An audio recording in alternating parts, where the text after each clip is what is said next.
start with an overview? Absolutely. Coach Ryan Johnson, head coach Jordan Matthews, Michael Scotton, junior running back, H-back, linebacker, Neil Wiley, Corey Wiley, senior running back, linebacker, Nicholas Glover, sophomore quarterback, DB, Aaron Sykes, O-line, D-line. We have Jaden Horton, O-line, D-line.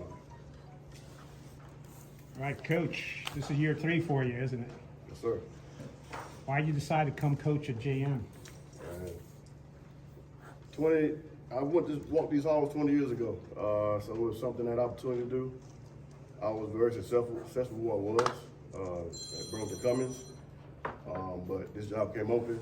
It just my blood. This is my city. So when the opportunity came open, I had to jump on it. So that was one of the biggest things. Coach Mason, who coached me years ago, he's still here. One of the main reasons I became a head coach. He was there for me for a tough time in my life when I was in high school. And he showed me what a coach really meant, just reaching out, not to only, his own child, but it reached out to me when I was not his child. My father coached here. So that was very special for me, and he showed me that it was very important to not only raise his own children, but bring other children in need and go reach out to them and help them out. So that was, have an opportunity. It was, I won't say no brainer, but I had to investigate, interview, and, felt like a great thing. So that's why I came home. You mentioned your dad and you mentioned Coach Mason. Yes, sir. What do you think they would think some of your greatest accomplishments here at Jordan Matthews have been?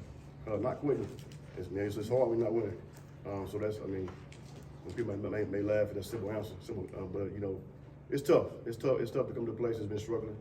It's tough to try to put your footprints in a place that's been not successful in the past. But probably just remember the morals that were taught to you, how I was brought up from my father and then Coach Mason, the things that he instilled in me as a coach.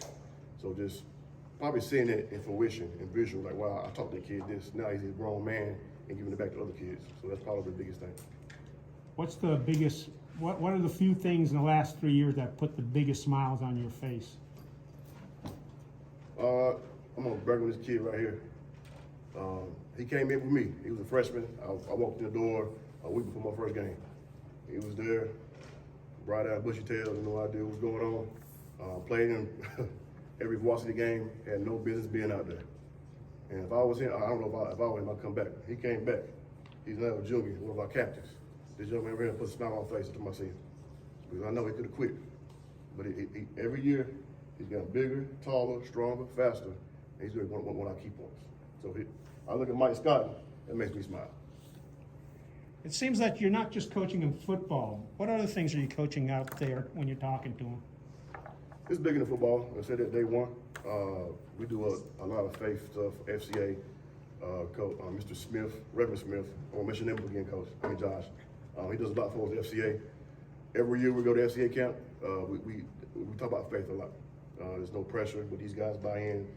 These past 2 years, we took over 40 kids to camp. The competition, but just the outside aspect of growing their faith, because one thing was taught to me, when you're living, you're trying to build your obituary and not your resume.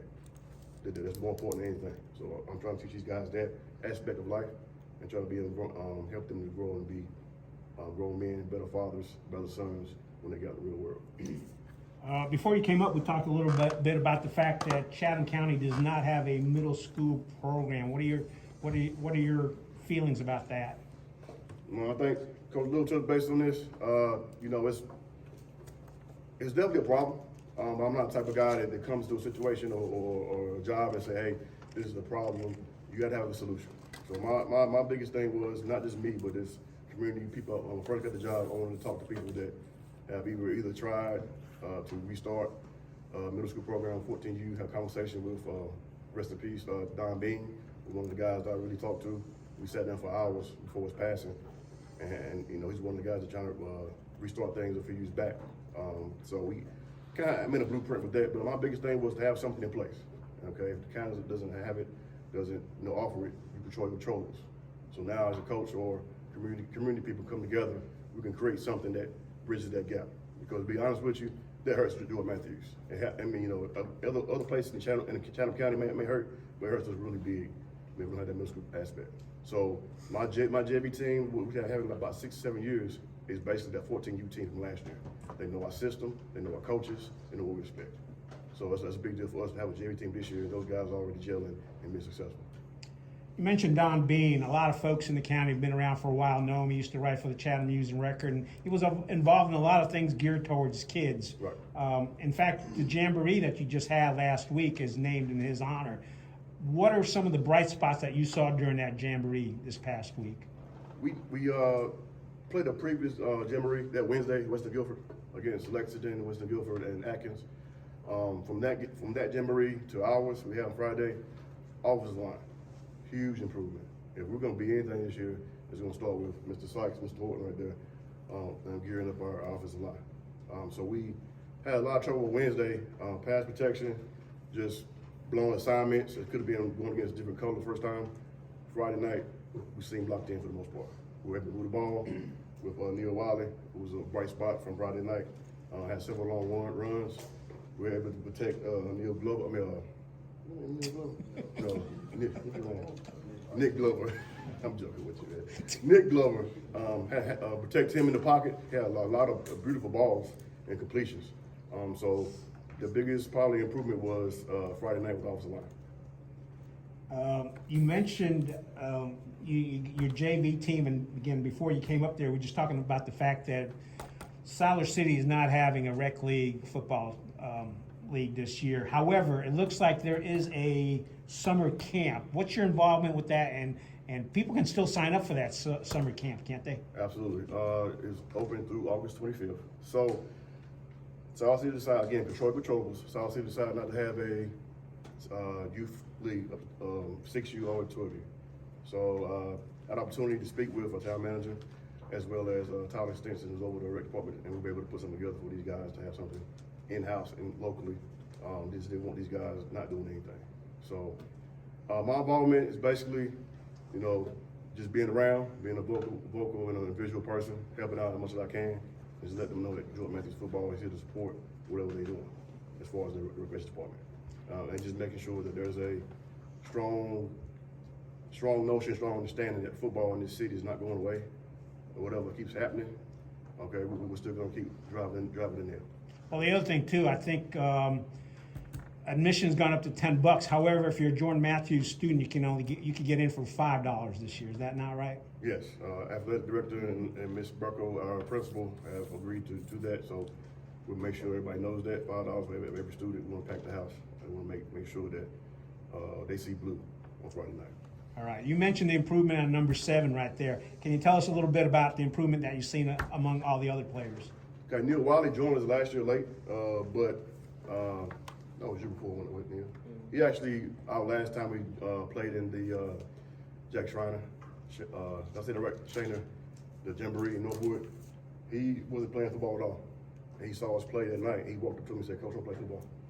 So I've had him since then. He didn't know anything about football. He played before, but hadn't played for me. So I guess it's a different story. Football and then playing for me is a different story. So he had to learn me a little bit.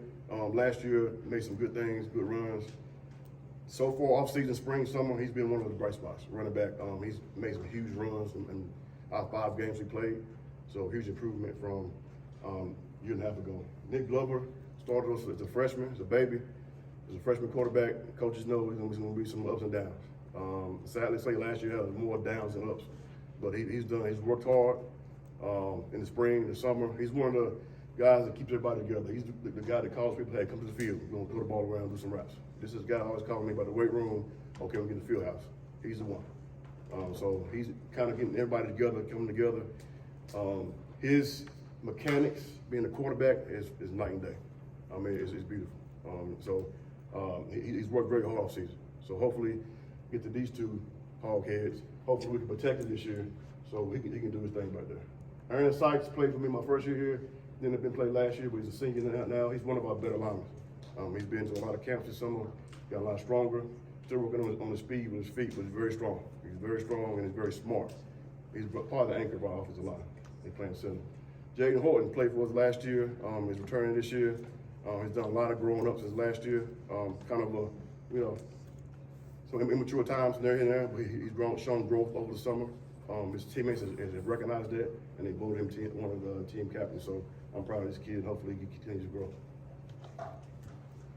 My standard last question, you're wearing the blue and gold right now. What does it matter? What does it mean to you? You just heard Coach talk. We got all 4 high schools in this building for the first time. What does it mean for you to put on that JM jersey every Friday night, or even during practice? What does it mean to you to wear that jersey? Art, pride, and discipline. What else?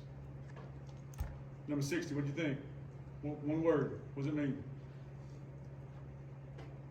Just fellowship. The fact that we come together every Friday, every time we practice, just practice hard, come out there, keep going. It's always just been a brotherhood out here. What do you think? Union, playing together, being together at all times. Win games, you gotta beat them. Number 7? Hard work. We throw them on, we have to go work. How about you, number 1? I just want to win. That's all I care about. Make sure you guys do it every day. I'll finish up with my last question. Coach has mentioned that playing for him is different than playing for anybody else. That may be true. So let's start with it's 60. You're Jay, right? Jay did. All right. Yes. Tell us what's some of the biggest things you learned from the coach over the last 3 years. Really just hard and giving 100% all the time. He just really preaches about giving your all, no matter what happens. Keeping your head up, no matter what the scoreboard says. Keep your head up throughout the whole game. Ernest? Aaron. So. Oh, Aaron. See, I wrote his name down. I'm sorry. You can blame me. You can blame me. No, you're good. But last 3 years, I've learned about like mental reps, watching film, making sure that like you know what's going to happen. It's the same thing as physical reps. You got to get both mental and physical. And Nick, you started playing quarterback as a freshman. That's right. So what are the biggest things you learned from the coach? Just be patient. Everything will come to me. As long as we gotta do what they gotta do, they'll all be there. All right. Number 7. I'm sorry I don't have your name, but since the coach. Michael Scott, I'm sorry. Michael, there you go. What's the biggest things you learned from the coach? Without discipline, you can't do anything. And Neil, since you decided to come play for the coach just because you saw his team play in the Jamboree, what are some of the biggest things you learned from the coach? You give it 100%, whatever you do, in everything you do, come out, be ready to play every day, go hard for what you got to work out. Mr. Wood asked one of the other teams, what does the color, what does putting on the uniform mean to you? And you've already answered in 1 or 2 words, but the question I had is, any of your family play football? Are you all first-time players in your family? There's some people that play. Yes, all of them. All of And them. everybody probably, and you may laugh, everybody in South City kin in some way. We're kin to each other. Grandma, aunt, cousin, somebody. So, yeah. That's all I got. All right. Let's get the team picture.